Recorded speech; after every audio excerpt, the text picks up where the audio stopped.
សាច់គោរំសិតមួយមុខនេះធានាថាបានឆ្ងាញ់ហើយងាយស្រួលធ្វើចំណាយលុយតិចមួយមុខនេះធានាថាបងប្អូនបានញ៉ាំហើយច្បាស់ជាជាប់ចិត្តតែឃើញម្ហូបតំណងចឹងឯណាតាមពិតទៅគឺថាអត់អស់លុយច្រើនទេបងប្អូនមួយមុខនេះចំណាយតិចមែនទេដោយសារតែខ្ញុំធ្វើតិចដែរទេទិញសាច់គោតែ2ខាំកន្លះនិងផ្សិត2ដុំណាធ្វើបានប៉ុណ្ណឹងឯងជាពិសេសទឹកសូសទឹកឆាហ្នឹងបងប្អូនយកមកស្រូបជាមួយនឹងបាយក្តៅៗអញ្ចឹងនិយាយពីថាអូឆ្ងាញ់ហើយតំណងមែនតើបងប្អូនតោះឥឡូវមកមើលពីរបៀបធ្វើទាំងអស់គ្នាណាងាយស្រួលទេជាដំបូងហ្នឹងគឺយើងមានសាច់គោហាន់ស្ដើងៗហើយយកមករុំជាមួយនឹងផ្សិតអញ្ចឹងមិនចាំបាច់យកឈើខ្ទាស់អីទេបងប្អូនយើងហាន់តែសាច់គោឲ្យរាងស្ដើងទៅគឺយើងមូលជាប់ហើយទិញសាច់គោ2ខាំកន្លះហើយនឹងផ្សិត2ដុំប៉ុន្តែមូលអត់អស់ទេនៅសល់ផ្សិតទៀតរុំផ្សិតហើយឥឡូវមកលាយទឹកសូសម្ដងខ្ញុំដាក់ទឹកស៊ីអ៊ីវប្រហែលជា3ស្លាបព្រាដាក់ប្រេងខ្យង1ស្លាបព្រាទឹកម្ទេស1ស្លាបព្រាដាក់ស្ករបន្ទាប់មកដាក់ប៊ីចេងម្សៅស៊ុបហើយលាយទឹកបន្តិចមកដាក់ខ្ទឹមម្ទេសដែលបានច្រាំម៉ត់ហ្នឹងចូលមកបន្ទាប់មកយើងធ្វើការកូរច្បល់ឲ្យវាចូលគ្រឿងបានសព្វល្អលាយទឹកសូហើយយើងទុកម្លែកសិនមកបន្ទាប់មកយើងមកចៀនសាច់គោរុំផ្សិតហ្នឹងដាក់ចៀនថ្នមម្ដង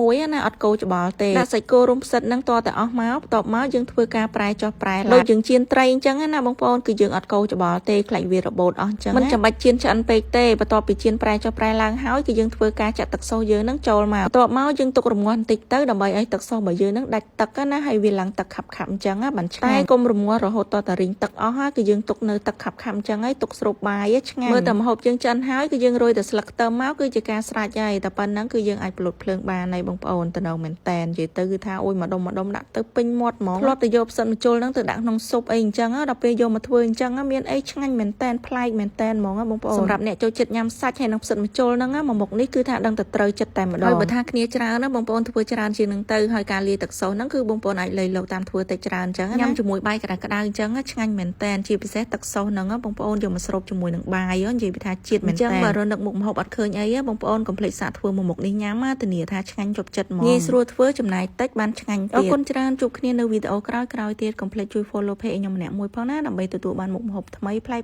ៗជារៀងរាល់ថ្ងៃ